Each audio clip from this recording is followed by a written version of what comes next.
Yes, welcome all. Majestic गर्भ संस्कार के इस वेबिनार में आप सभी का हार्दिक स्वागत है। इस वेबिनार में हम बहुत इम्पोर्टेंट सेगमेंट्स आज कवर करने की कोशिश करेंगे। जो सबसे पहला सेगमेंट होगा वो ये है कि गर्भ संस्कार के वैदिक रहस्य को हम समझेंगे।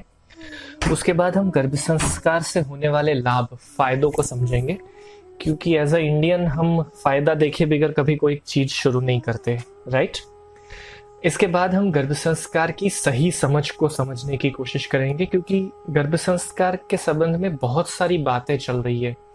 तो हम लोगों के अंदर बहुत कंफ्यूजन भी होता है कि क्या करें, ये सही है, ये सही है क्या, कुछ चूक तो नहीं गया।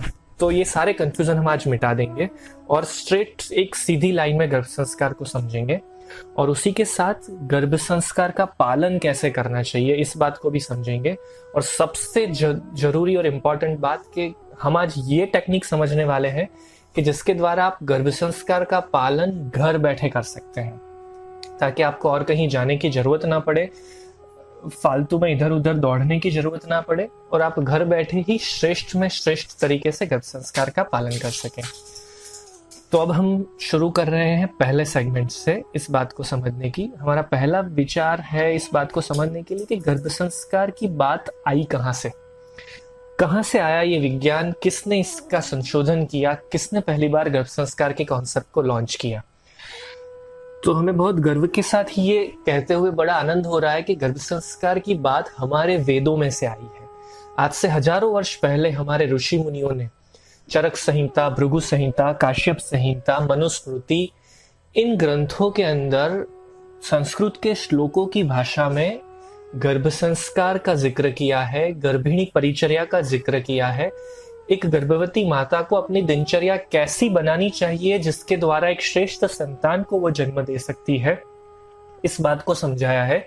साथ ही साथ ये भी समझाया है कि माता पिता की ये परम जिम्मेदारी है, परम कर्तव्य है कि वो एक श्रेष्ठ संतान को जन्म दें, श्रेष्ठ संस्कारों वाले संतान को जन्म दें, श्रेष्ठ स्वास्थ्य वाले संतान को जन्म दें। अब हमारे सबके मन में ये सवाल आएगा कि यार ये कैसे पॉसिबल है, ये तो भगवान के काम में है, हम तो केवल निमित्त मात्र हैं। पर आप केवल निमित्त मात्र नहीं हैं, आप संपूर्ण जिम्मेदार व्यक्ति हैं। आप ही के वर्तन, आप ही के बिहेवियर, आप ही के सोच के द्वारा, आप ही के कर्म के द्वारा जो संतान जन्म होता है उसका संपूर्ण कंट्रोल आप ही के हाथ में है, विशेष माता के हाथ में है। इसीलिए माता को विधाता कहा गया है। भगवान के इक्वल दर्जा माता को इसीलिए दिया गया है क्योंकि प्रेगनेंसी के दौरान माता बच्चे का भाग्य डिसाइड करने की क्षमता रखती है। तो ये थी गर्भ संस्कार के बेस की बात कि गर्भ संस्कार कहाँ से आया है। अब गर्भ संस्कार क्यों पावरफुल है, तो हमारे वेदों ने, उपनिषदों ने हमेशा हमारी ह्यूमन लाइफ को सुखी कैसे बनाया जाए, समृद्ध कैसे बनाया जाए, इसी के विचार प्रस्तुत किए हैं।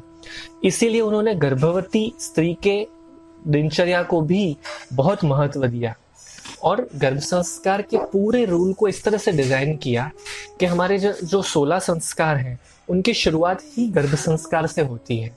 16 संस्कार के प्रथम 3 संस्कार स्ट्रेट फॉरवर्डली गर्भ संस्कार के बेस के रूल्स हैं, और उसके बाद के बाकी के 7 संस्कार तक केवल और केवल गर्भ संस्कार की ही बात होती है। मतलब समझिए कि 16 में से 10 संस्कार